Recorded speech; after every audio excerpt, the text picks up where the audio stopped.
ભારત માતા કી જય. ભારત માતા કી જય. ભારત માતા કી જય. નમસ્કાર મિત્રો, હું છું જલ પટેલ. મિત્રો, આજે મારે વાત કરવી છે ગામડામાં વસવાટ કરતા લોકોના ઘર બાબતે. અને ગામડામાં જે ઘર બનેલ છે તે કાયદેસર છે કે ગેરકાયદેસર, મારે વાત કરવી છે આ મુદ્દા પર. મિત્રો, મને ખ્યાલ છે ગામડામાં વસવાટ કરતા લોકોને કાયદેસર અને ગેરકાયદેસર વિશે કોઈ જ્ઞાન ન હોય. ગામડામાં વસવાટ કરતા લોકો એવું માને છે કે તેઓ જે ઘરમાં રહે છે તે તેની માલિકીનું છે. મિત્રો, આજે મારે એક વાતની ચોખવટ કરવી છે. ઘર બનાવી લેવાથી ઘરના માલિક નથી થઈ જવાતું. દોસ્તો, આગળ વાત કરીએ એ પહેલા મારે તમને થોડા સવાલ પૂછવા છે. શું તમે ગામડા વિસ્તારમાં રહો છો? તમને ખ્યાલ છે ગામડામાં જે ઘર હોય તે મુખ્ય 3 પ્રકારની જમીન પર બનેલા હોય છે. પહેલું ગામતળ, બીજું સરકારી ખરાબો અને ત્રીજું ગોચર. આ 3 પ્રકારની જમીનમાંથી તમારું ઘર કઈ પ્રકારની જમીન પર બનેલું છે અને તે વિશે તમે કંઈ જાણો છો? તમે ન જાણતા હોય તો તમારે જાણવું ખૂબ જ જરૂરી છે. કારણ કે દિવસે ને દિવસે આ પૈસાદારની સરકાર નવા કાયદા બહાર લાવે છે, જે કાયદાથી આપણા ઘરને તો કોઈ નુકસાન નથી થવાનું ને. તે વાતની જાણ હોવી ખૂબ જ જરૂરી છે. આવનારા દિવસોમાં તમારી હાલત કાલાવડ પંથકના રજસ્થળી ગામવાળા મનસુખભાઈ કોઠિયા જેવી તો નહીં થાય ને? શું તમારું ઘર જે જમીન પર બનેલ છે તે જમીન તમારી માલિકીની છે? એટલે કે તમારું નામ તલાટી ચોપડે ગામ નંબર 2 માં બોલે છે, અથવા તો તમને સ્વામિત્વ યોજનાનો સર્ટિફિકેટ મળેલ છે, અથવા તમારા ઘરની સનદ છે. જો આ 3 માંથી એક પણ દસ્તાવેજ ના હોય તો પૈસાદારની સરકારની ભાષામાં તમારું ઘર ગેરકાયદેસર દેખાય. ચલો, અને મહત્વનો સવાલ, શું તમારા ગામમાં આવેલ તમારું ઘર તમારે કાયદેસર કરવું છે? તો આ વિડીયો તમારા માટે ખૂબ જ મહત્વનો છે. ધ્યાનથી સાંભળો અને સમજવાનો પ્રયત્ન કરો. મારે આજે વાત કરવી છે કાલાવડ પંથકના રજસ્થળી ગામના રહેવાસી મનસુખભાઈ કોઠિયાની. મનસુખભાઈ કોઠિયા વર્ષોથી, એટલે કે તેમના બાપ દાદાના વખતથી આ ગામમાં રહે છે અને ખેતી કામ કરી પોતાનું ઘર અને પરિવારનું ગુજરાન ચલાવે છે. 1990માં પોતાના પરિવારના રહેણાંક માટે રજસ્થળી ગામમાં એક ઘર બનાવેલ. મનસુખભાઈ કોઠિયાની જમીન રજસ્થળી ગામની સીમમાં હોય. તે તેમને તેમના બાપ દાદામાંથી વારસામાં મળેલ મિલકત હોય. આજથી 3 વર્ષ પહેલા મનસુખભાઈ કોઠિયાની બાજુમાં એક લેન્ડલોર્ડ પૈસાના જોરે મનસુખભાઈ કોઠિયાની બાજુમાં જમીન લીધે.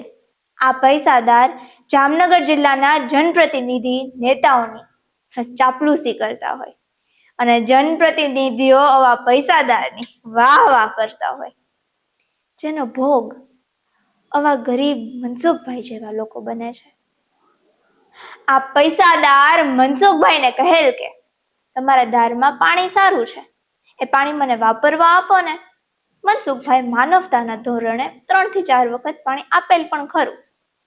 આ પૈસાદારે ફરી એકવાર મનસુખભાઈ પાસેથી પાણીની માંગણી કરે, પણ જોગ સંજોગોએ મનસુખભાઈ પોતાના ખેતરમાં ડુંગળીનું વાવેતર કરેલું હતું, જેથી મનસુખભાઈએ પૈસાદારને કીધેલ કે હમણાં મારા ખેતરમાં ડુંગળી વાવેલ છે અને ડુંગળીમાં પાણી ચાલુ છે, હું પાણી નહીં આપી શકું. પૈસાદાર ગરમ થઈ ગયા, મનસુખભાઈ સાથે ગાળાગાળી કરી અને ધાક ધમકીઓ પણ આપી. આ પૈસાદારે મનસુખભાઈ વિરુદ્ધ લેન્ડ ગ્રેબિંગ એક્ટ હેઠળ મનસુખભાઈના ખેતરની બાજુમાં આવેલ સરકારી ખરાબો અંદાજે 4 વીઘા મનસુખભાઈ તેમના બાપ દાદાના સમયથી વાવતા ખેડતા હતા, જે બાબતે પણ મનસુખભાઈ ઉપર લેન્ડ ગ્રેબિંગની ફરિયાદ દાખલ કરી. અને બીજો મુદ્દો કે જે આપણે સૌને ધ્રુજવી નાખે તેવો છે. મનસુખભાઈ ખેત મજૂરી કરી પોતાના પરિવારને રહેવા માટે ઘર બનાવ્યું. તે ઘરને પાડી નાખવા માટે આ પૈસાદારે લેન્ડ ગ્રેબિંગ હેઠળ અરજી કરે. કહેવાય છે ને, ઘર કા ભેદી લંકા ઢાય.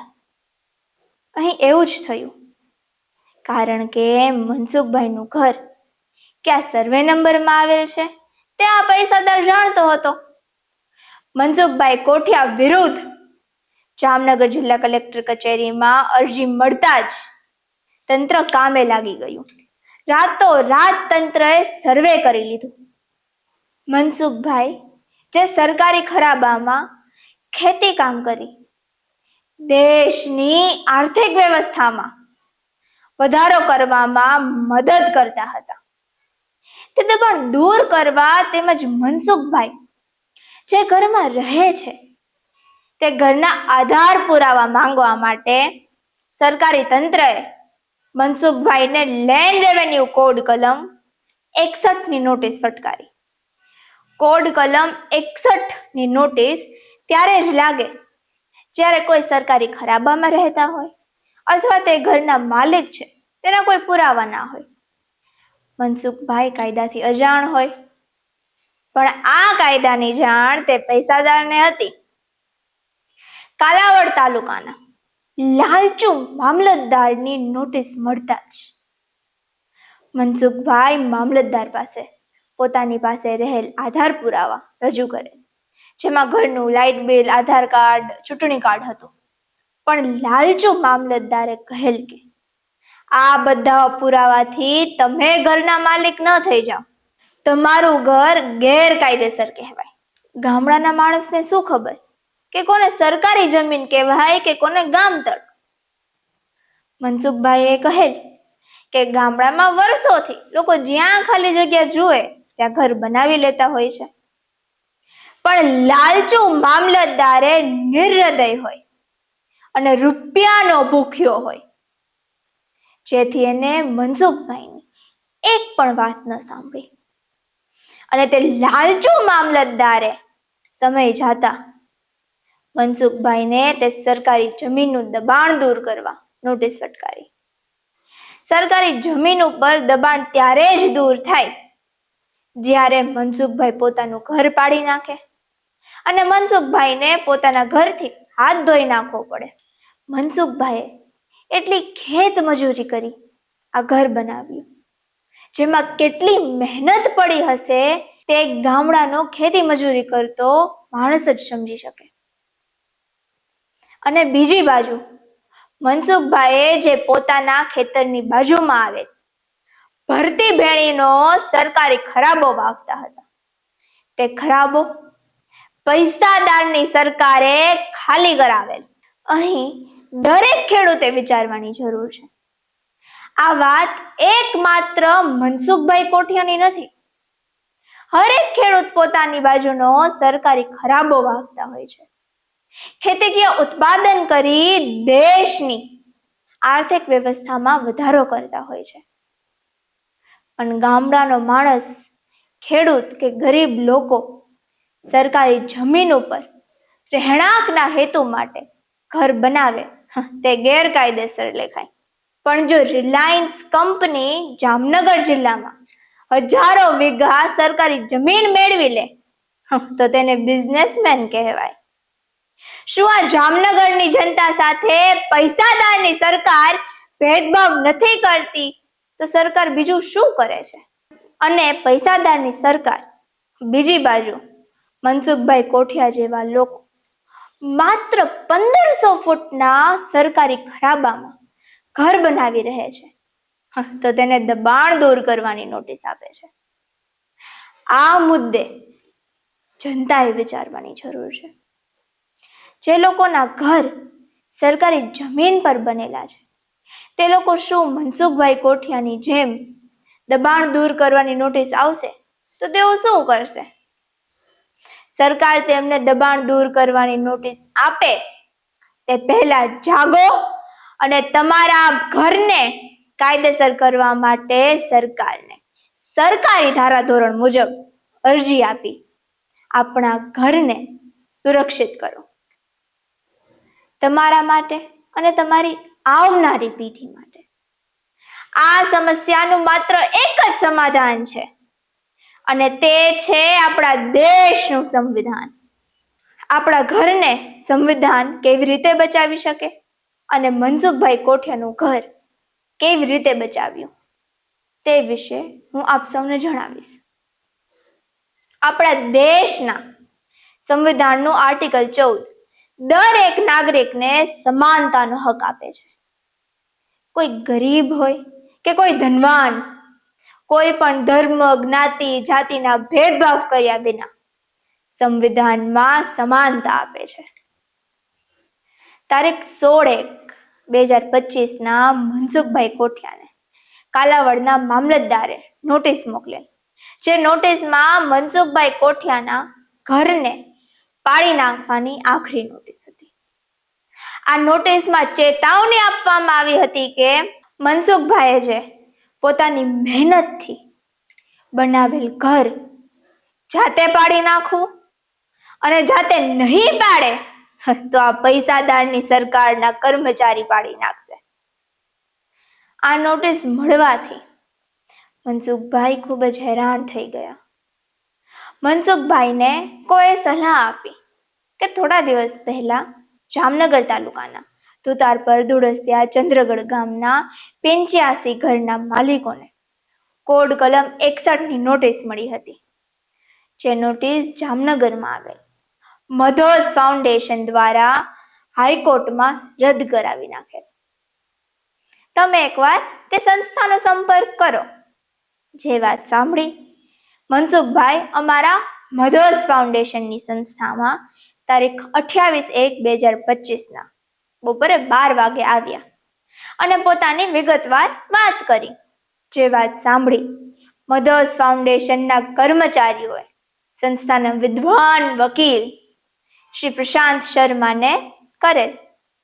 એડવોકેટ પ્રશાંત શર્માના માર્ગદર્શન નીચે મધોસ ફાઉન્ડેશનના કર્મચારી મનસુખભાઈ કોઠિયાના ઘરની રાતોરાત માપણી કરી સરકારી ધારાધોરણ મુજબ એક અરજી તૈયાર કરવામાં આવેલ.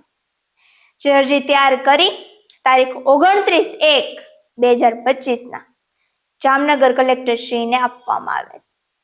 જે અરજીમાં માંગણી કરેલ હતી કે મનસુખભાઈ કોઠિયા 1990 થી કાલાવડ તાલુકાના રજસ્થળી ગામમાં રહે છે. જે માંગણી વાળું ઘર મનસુખભાઈને પોતાના પરિવારના રહેણાંકના હેતુ માટે બનાવેલ છે. જે ઘરથી કોઈ આવક નથી મેળવતા.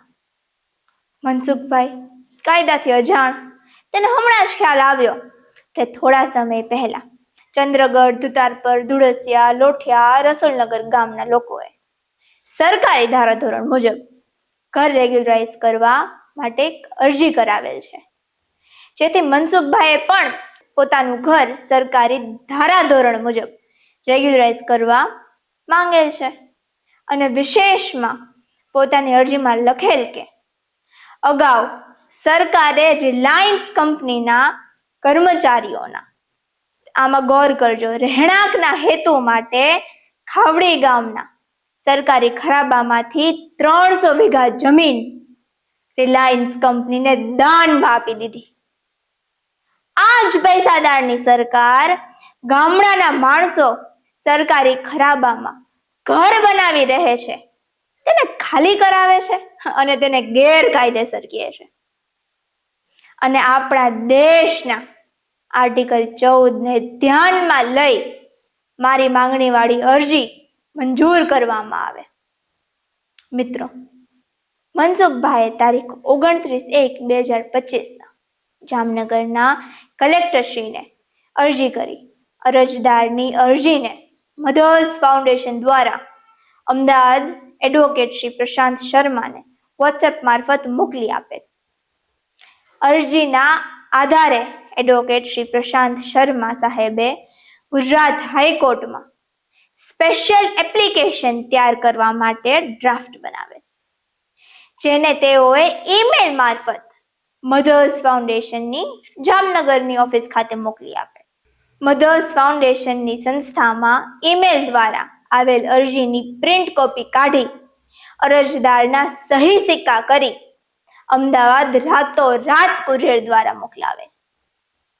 તારીખ 30/1/2025 અરજદારની અરજીને એડવોકેટ શ્રી પ્રશાંત શર્માએ ગુજરાત હાઈકોર્ટમાં દાખલ કરી દીધેલ અને તારીખ 31/1/2025 એડવોકેટ પ્રશાંત શર્માએ તાત્કાલિક સુનાવણી માટે ગુજરાત હાઈકોર્ટના જજ શ્રી મોના ભટ્ટ સાહેબ સમક્ષ અરજ કરેલ. અરજીની ગંભીરતા જોતા જજ શ્રી મોના ભટ્ટ સાહેબે તાત્કાલિક સુનાવણીની અરજી મંજૂર કરી આપેલ અને અરજદારના એડવોકેટ શ્રી પ્રશાંત શર્માએ ન્યાયાધીશ સમક્ષ રજૂઆત કરેલ કે અરજદાર છેલ્લા 35 વર્ષથી પોતાની મહેનતથી બનાવેલ ઘરમાં રહે છે. તે મજૂરી કામ કરી આ ઘર બનાવેલ છે. કાલાવડ તાલુકાના મામલતદારે આ ઘરને શ્રી સરકારી ખરાબામાં બનાવેલ હોય, જેથી તે ઘરને પાડી નાખવા અથવા સરકારી ખરાબામાંથી દબાણ દૂર કરવા માટે ઓર્ડર કરેલ હોય, જે ઓર્ડરના આધારે તારીખ 16/1/2025 કાલાવડ તાલુકાના મામલતદારે નોટિસ આપી અને આખરી નોટિસ હોય. પણ હવે અરજદાર તારીખ 29/1/2025 જામનગર કલેક્ટરશ્રી સમક્ષ પોતાના કબજાવાળા ઘરને સરકારી ધારાધોરણ મુજબ રેગ્યુલરાઇઝ કરવા માંગે છે. જે અરજીનો નિકાલ ન થાય ત્યાં સુધી અરજદારને રાહત આપવામાં આવે. જે દલીલને ધ્યાનમાં લઈ જજ શ્રી મોના ભટ્ટ સાહેબે અરજદારના ઘરને કોઈ પણ જાતનું નુકસાન નહીં આપવા તેમજ અરજદારને જામનગર જિલ્લા કલેક્ટર સમક્ષ કરેલ અરજીનો તાત્કાલિક નિર્ણય આપવા જામનગર જિલ્લા કલેક્ટરશ્રીને સૂચના કરે અને સરકારી વકીલને જણાવેલ કે તાત્કાલિક ફોન મારફત કાલાવડ તાલુકાના મામલતદારને ફોન કરી જણાવો કે મનસુખભાઈ કોઠિયાના ઘરને કોઈ પણ જાતનું નુકસાન ના પહોંચાડવું. મિત્રો, આ છે આપણા સંવિધાનની શક્તિ. આપણા ઘરની સુરક્ષા આપણું જ સંવિધાન કરી શકે છે, કોઈ જનપ્રતિનિધિ નહીં. મિત્રો, જોયું ને આપણા દેશનું સંવિધાન કેવી રીતે કરે છે આપણા અને આપણા ઘરની સુરક્ષા. દોસ્તો, તમારું ઘર સરકારી ખરાબામાં આવેલ હોય તો મોડું ના કરો અને તમે પણ આવો અમારા મધર્સ ફાઉન્ડેશનમાં. મધર્સ ફાઉન્ડેશન તમારા ઘરને ગેરકાયદેસરમાંથી કાયદેસર બનાવવા માટે નિસ્વાર્થ ભાવે અને એક પણ રૂપિયો લીધા વિના મદદ કરશે. આ કામ માટે મધર્સ ફાઉન્ડેશન કોઈ રૂપિયા લેતી નથી. અમારી આ સંસ્થા કોઈ પણ અરજદાર, પછી ભલે તે કોઈ પણ જ્ઞાતિ કે જાતિ ધર્મના હોય, તેને મદદ કરવા હંમેશા તૈયાર છે. જામનગર અને દ્વારકા જિલ્લાના ગામડાઓમાં વસવાટ કરતા તમામ નાગરિકોની મદદ માટે મધર્સ ફાઉન્ડેશનના દરવાજા હંમેશા ખુલ્લા જ છે. ધર્મ કે જ્ઞાતિ જાતિ જોયા વિના તમારા ઘરને રેગ્યુલરાઇઝ કરવા માટે મધર્સ ફાઉન્ડેશનની હમારા ઘર યોજનાનો લાભ ગામડામાં વસવાટ કરતા હર એક પરિવારને મળે, તે જ અમારું ધ્યેય અને લક્ષ્ય છે. જય હિન્દ મિત્રો.